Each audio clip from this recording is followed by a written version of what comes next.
Bonjour, je suis Monsieur Baudin, le professeur de sciences physiques de votre enfant cette année.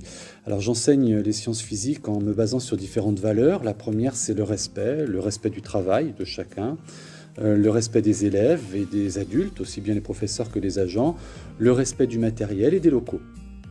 Une autre valeur qui est importante pour moi, c'est l'autonomie dans le travail. J'essaie de proposer des activités qui poussent l'élève, poussent le jeune à être le plus autonome possible dans son travail. Une troisième valeur importante pour moi, c'est le bien-être.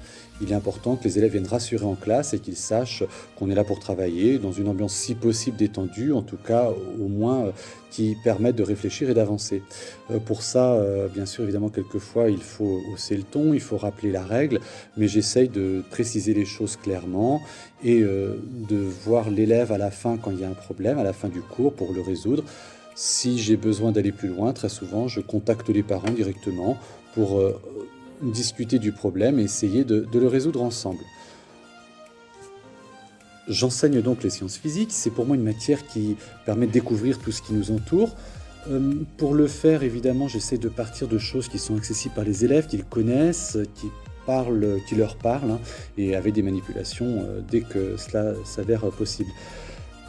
Il faut aussi bien sûr travailler la démarche dans cette discipline, hein, la démarche scientifique à partir d'observations, de manipulations si possible, ou d'études de documents pour pouvoir interpréter et comprendre donc, tout ce qui nous entoure. Régulièrement, je proposerai des évaluations aux élèves.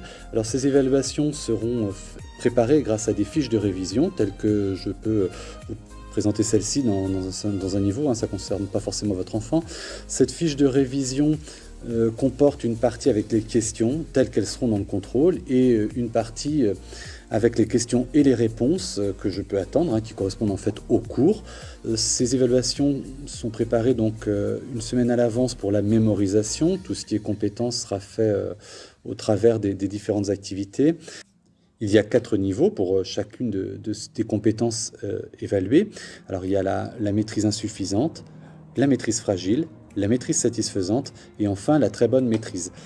Ça me permet aussi donc d'évaluer chacune des compétences et j'ajoute un commentaire aux évaluations pour qu'on puisse estimer les choses qui restent à faire. D'abord les progrès faits, ce qui est bien, et puis les points faibles qui restent à retravailler. Cette année, en sciences physiques, on va travailler à partir d'un thème. Nous allons imaginer que nous sommes tous échoués dans la même galère sur une île déserte et on va essayer de répondre à certaines questions pour aborder les points du programme. Par exemple, comment rendre l'eau de mer potable, parlant un peu de chimie et de purification. Ensuite, comment chauffer l'eau pour se laver, on va parler des échanges thermiques et ainsi de suite. Chacune des questions qui sont ici présentées vont permettre d'aborder un point du programme. J'attends du travail personnel des élèves. À chaque heure de cours, ils auront 2 questions sous forme d'un QCM qui sera présent sur Pronote. Le QCM sera exactement le même que celui qu'il y aura en début de cours, où les élèves pourront proposer leurs réponses, hein, avec une carte où ils ont les 4 choix possibles.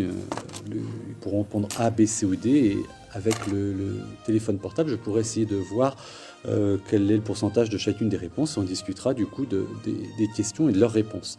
Il y a toujours une question qui revient sur le cours précédent, et une question qui revient sur l'ensemble des cours depuis le début de l'année.